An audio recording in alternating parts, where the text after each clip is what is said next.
Peru is in turmoil. The media are part of the problem, and what they call centralismo. The Turkish government, no fan of criticism, cracks down on coverage of the earthquake. And dissent is a dangerous game in Belarus. Even those who have fled have targets on their backs.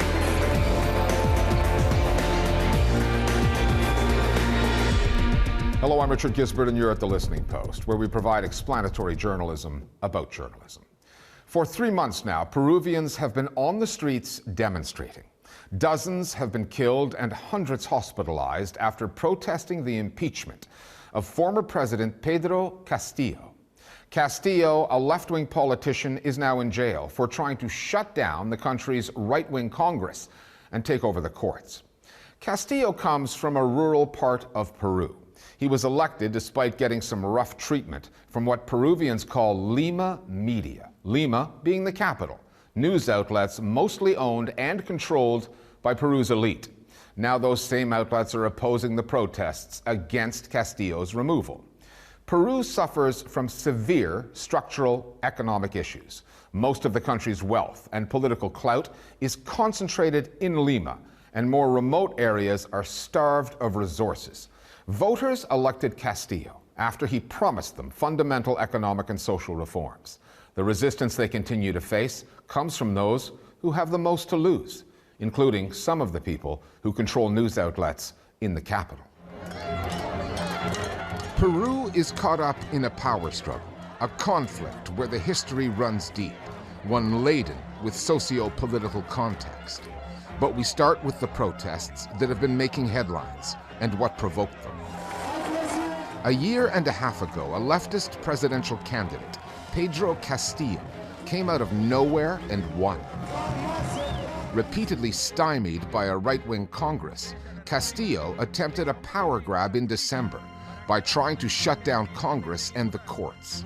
He wound up in prison, his vice president taking his job, and protesters took to the streets. The security response to those demonstrations, nearly 50 citizens killed, another 600 wounded or injured, is now the story. That and the news coverage, most of it black and white, minus the necessary shades of gray. Where Lima media have done a really bad job is in reading the spectrum of demands from the protesters. At one end we have peaceful protesters who want new elections. At the other end you have violent protesters with a far left revolutionary anti-democratic agenda, and it's absolutely crucial to distinguish between these different groups of protesters. And the government hasn't done that. It's treating them all as though they were violent. And a lot of the, the so-called big media here in Lima have basically signed off on that. Unas protestas que se tornaron violentas también en las calles de Lima. Hace que la relación entre el periodista And that makes the relationship between the journalists and the protesters very tense. It makes it even more difficult to understand the motives behind these protests, because it's likely that the protesters won't explain the complexity behind this mobilization to journalists. It's like the trust between the public and the media has been lost. That trust will not return as long as those media outlets use a term and a tactic known as terruqueo. Condenados por terrorismo, acusados de infiltrarse entre los manifestantes. Terruqueo is a uniquely Peruvian word, a method of fear-mongering that is being used to describe protesters as terrorists and vandals. No es una protesta, es un acto vandalismo.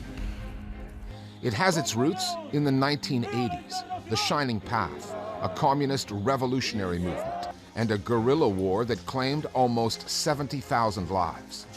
When the neoliberal right-wing president, Alberto Fujimori, was elected in 1990, he waged an all-out war on the Shining Path, defeating the movement. But that term, terruqueo, has endured and is now used by conservative politicians against activists and opponents of all kinds. And it gets thrown around on mainstream media outlets covering the protests, as though the Shining Path is still a thing. Que la persona que los está dirigiendo es un terruco, es una persona vinculada a Sendero Luminoso y de eso... El recuerdo que existe. The memory of the cruelty of that terrorist group remains, and therefore in Peru, the word terrorist comes with dreadful associations. El terruqueo le ha servido... To be branded a terrorist, that's one of the worst things that can be said about a Peruvian, and the term has been used by this government and its allies to delegitimize people who are exercising their right to peaceful protest. It's also an effective way to justify the disproportionate, irrational violence. Simply brand the protesters as terrorists. Between 1980 and 2000, there were mass murders, targeted assassinations, acts of violence that terrorized the whole population. That's not what we see now. We see people throwing rocks, vandalism, etc. Entonces, llamar terrorista. So to call someone a terrorist who is committing these kinds of crimes shows a lack of respect for victims of the real terrorist attacks carried out by the Shining Path. There have been locations in Peru where the violence by the authorities have been really excessive. And, of course, the press has reported on these instances. But there have also been places where the demonstrators themselves have been destructive. For example, a group of militants completely destroyed one city's airport. They then tried to take out a different airport, and there was an armed response. And that cost the lives of the protesters who wanted to attack the airport. The security response to the unrest, which has included attacks on journalists covering the story, has led to multiple government officials protesting in their own way by resigning. The National Association of Journalists says there have been more than 150 attacks against reporters, some of them by demonstrators, but that the most frequent aggressors have been the police. Journalists covering the story from news studios are at risk in other ways. When Carlos Cornejo, a program host at the state-owned TV Peru, contested the official narrative on the death of a demonstrator, it cost him his job. Querrán decirnos que fue una piedra, querrán decirnos que no fueron ellos, querrán decir cualquier cosa, pero las imágenes... In these past 8 weeks, the police have used tear gas grenades several times as lethal weapons. There is CCTV footage showing how the police fired a tear gas grenade at a very close range, and it hit one of the protesters on the head, shattering his skull. And this is what Carlos Cornejo commented on. Víctor Sanabria, y lo vimos todos en las imágenes de la Municipalidad de Lima, muere por el impacto de un proyectil que lo lanza un policía. And quite a few of the Lima mainstream media have kind of refused to acknowledge that it was a policeman that killed him. We even had, and this is completely absurd, the police coming out at one point claiming he was killed by a stone thrown by other protesters, and then this was picked up by mainstream media here and repeated. And when Carlos Cornejo basically said the truth, his program was shut down and he was fired. Peru is struggling under a socio-political divide that has a geographical element to it, what Peruvians call centralismo. Almost 1/3 of the population lives in the capital, Lima. It is where the power lies, the money is, and most of the media. The former president, Pedro Castillo, comes from the north, a rural area where too many people live without the basics: heating, education, healthcare, even fresh water. Castillo tried to reform the Constitution to create a more equitable country, ensuring citizens the right to fresh water, for one, but could not get the proposal past the more conservative Congress. His successor, Dina Boluarte, says she wants to make those constitutional changes. But like Castillo, standing in her way are powerful forces in Lima. Ever since the first calls for constitutional reform, Lima's business leaders were vocal in their opposition. Among these business people are the heads of Lima's media groups. The majority of the TV stations and newspaper owners have other business interests: private health clinics, mining companies, oil and gas extraction, or telecommunication firms. So there are numerous overlapping interests between big industries and the media companies that then they use to protect their interests. And when we are talking about the centralized media, we are reflecting on the larger brutal defect that Peru has of centralism. And this is a country that has failed to decentralize. There is much more press in Lima than in the different regions. And when events occur in the regions, the local press do report on it, but most of the media is in the capital. Centralism is our reality. Es una realidad. That is where Peru finds itself in 2023. A new president in place, a continuing showdown between her and Congress, an underlying conflict between the urban and the rural, the haves and the have-nots. And one of the things the haves have on their side, the mainstream media, the power to shape the story. For the rescuers still trying to find survivors in the earthquake in Turkey and Syria, social media has helped save lives. The Turkish government, though, has been riled by some of the content it's seeing online. Meenakshi Ravi has been tracking this story. Richard, in the quake zone, social media has been vital. ما بعرف اوصف لكم الشعور الا واحد يعيشه. عشت الشعور انه كنت تحت الانقاض. انتم شايفين حاليا. Numerous victims trapped in the rubble have posted updates on YouTube, Twitter, and Instagram, and those online messages have helped guide rescuers to them. Social media is also home to a lot of criticism from Turkish opposition politicians, journalists, and human rights activists who say the Erdogan government has failed to mobilize enough resources. Ankara has pushed back, pointing out genuine cases of false information, like inaccurate reports of hospitals collapsing and bogus disaster relief funds, to justify a clampdown. Anayasanın 119. maddesinin bize verdiği yetkiye dayanarak olağanüstü hal ilan etme kararı aldık. The 3-month state of emergency declared by the president affects the 10 worst-hit provinces, places restrictions on media in those areas, limiting criticism until the week before the national elections that are scheduled in May. The government has been accused of having one eye on those elections by branding relief supplies sent to the quake zone with the president's image. Several journalists have been taken into custody over their reporting of the disaster, while others are under investigation. The Erdogan government has a long track record of curbing dissent in Turkey. 4 months ago, Parliament passed a law that carries a 3-year jail term for anyone publishing or sharing content deemed by the government to be disinformation. Press freedom groups say that law could lead to increased censorship and self-censorship, and the earthquake and Erdogan's response to it has done nothing to alleviate those concerns. Thanks, Mina. To the former Soviet Union now, and a country where much of the population is out to resist Moscow's imperialist ambitions. The country is not Ukraine, it is Belarus. Sharing a border with Russia, Belarus is led by President Alexander Lukashenko, a close ally of Vladimir Putin. He's been in power for 29 years, and his authoritarian ways have centered on the Russification of the country. Criticism of Lukashenko and his relationship with the Kremlin comes at a cost.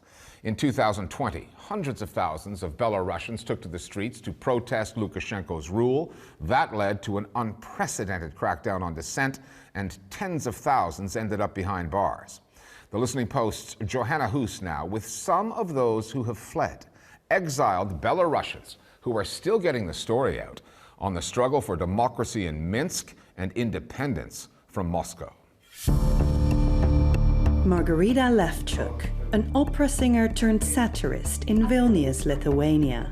Jan Rudzik, a blogger in Warsaw, Poland.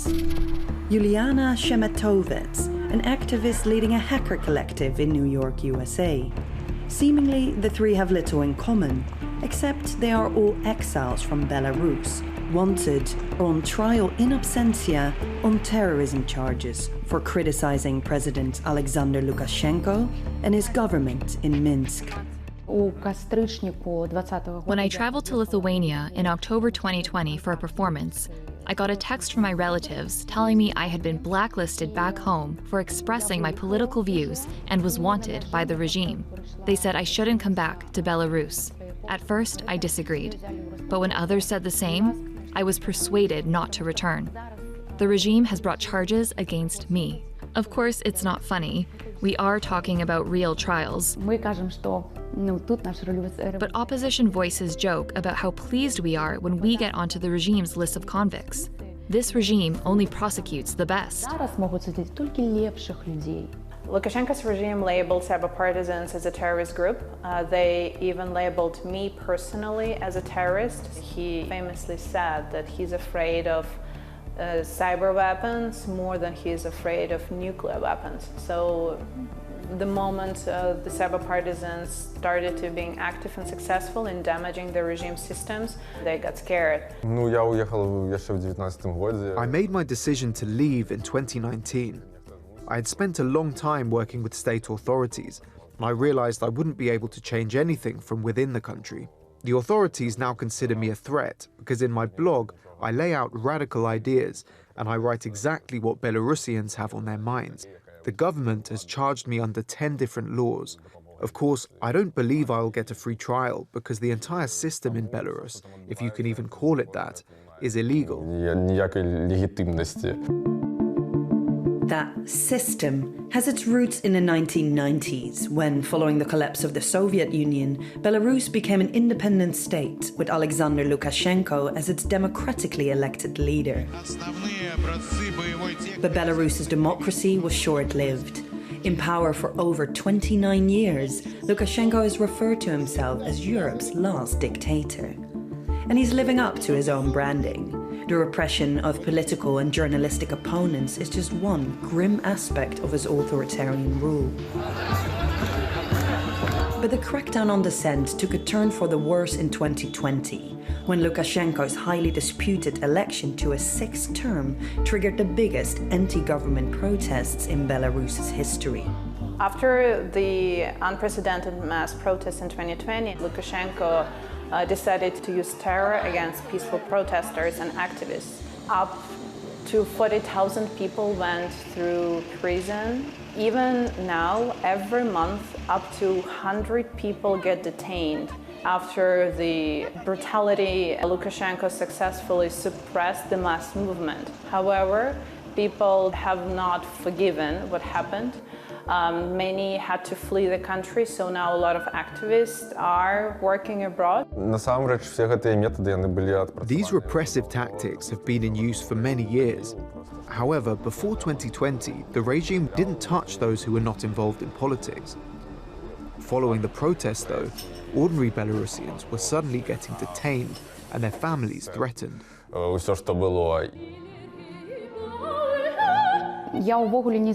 I spent 16 years studying to become an opera singer. I wasn't interested in politics, but when it started to affect the lives of my friends, my family, I couldn't keep silent any longer. When I left for Lithuania, I started publishing satirical videos on YouTube and TikTok, songs and sketches mocking the regime. In such hard times, people need jokes and satire. It's a real weapon against the regime. Speaking out cost me my career, but if sacrificing my profession benefits my country, then I will continue on this course. But what if it isn't just your career you are sacrificing, but your freedom itself? In May 2021, a commercial plane from Athens to this city, Vilnius, the capital of Lithuania, was rerouted to Belarus. Now, the authorities there blamed a bomb threat, but they had their eye on one of the passengers on board, Roman Protasevich, the former editor-in-chief of a popular anti-government telegram channel, Nexta. As soon as that plane touched down in Minsk, Protasevich was arrested and he has been in prison on terrorism charges ever since. The incident caused international outcry, with a notable exception: Belarus's neighbor to the east, Russia. Since the dissolution of the USSR, the two countries have maintained close economic and political ties. Their leaders a match made in Soviet heaven. Мы вдвоем соагрессоры, самые вредные, токсичные люди на этой планете. У нас только один спор: кто больше? Владимир Владимирович говорит, что я. Я уже начинаю думать, что он, приняли решение, что вместе одинаково. The relationship, however, is far from equal. Not least because Lukashenko owes his political survival to Vladimir Putin, whose promise of a Russian military intervention in Belarus's 2020 protests helped quell the popular uprising. Fast forward to February 2022 and Russia's invasion of Ukraine, and Moscow turned to Minsk to cash in the favor. We once thought that Lukashenko ruled Belarus. It turns out it is ruled by Putin. Lukashenko has allowed Russian troops to enter Belarus to launch rockets into Ukraine. It proves that Lukashenko sold our country to Moscow a long time ago. The entire world now sees Belarus as part of Russia. But Belarus is not Russia, and we will be saying that to everyone until our last breath. Belarus is not Russia. We contacted multiple departments of the Belarusian government with questions about Lukashenko's relationship to Putin and the country's crackdown on its critics. We received no responses. As the war in Ukraine rumbles on, Belarusians say they are fighting two battles at once: Russian imperialism and an authoritarian government at home. What unites Belarusians and Ukrainians is our efforts to escape from the Russian Empire and to take our own democratic European route.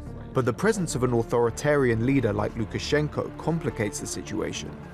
Ever since back in 1994, every time the Kremlin supported Lukashenko, he had to sacrifice something. First, it was the economy, and then in 2020, it was the country's sovereignty. So it looks like the fight for democracy has been sidelined by the fight for the existence of Belarus as a nation. Seba partisans declared that they would help Ukraine as much as possible when the war started, right away. Seba partisans successfully attacked the Belarusian railways. So after this attack, the movement of Russian military trains stopped completely for some time. And it was a very important moment as the attack on Kyiv and Kyiv area was happening from the territory of Belarus, because Kyiv is situated close to the Belarusian-Ukrainian border. We still provide a lot of information to the Ukrainian special forces because Seba partisans have unique set of databases from the Belarusian regime. For now, Belarus's involvement in Russia's war effort is limited to logistical support, but some fear full-scale mobilization could be on the cards. For Lukashenko, it's a catch-22. Mobilize and risk reigniting a popular uprising, or don't and alienate his closest ally and lifeline in Moscow. But for dissidents in exile, one thing is clear. They won't return to Belarus until Europe's last dictator is out. I think about returning to Belarus every day. And I know this day will come when the time is right. I am full of energy and ready to rebuild our country. We just need to wait, and I am patient. And finally, the rise of AI chatbots. They have the potential to revolutionize the way news stories are reported, allowing for faster, more accurate coverage. They also come with risks, such as the potential for bias and inaccuracy. Now, what you just heard was actually written by a chatbot. We asked it for a short studio intro to the following video, and out came a ready-made script, one that needed just a few tweaks. That is fast becoming a cliche in news stories about AI, to open with a few lines written by a chatbot, and we couldn't resist. We'll leave you now with some television journalists trying to wrap their heads around this new technology, which could cost some in the news industry their jobs. We'll see you next time here at The Listening Post. Can artificial intelligence replace the human brain? ChatGPT. ChatGPT. ChatGPT. Chatbot GTP, thank you for talking to me today.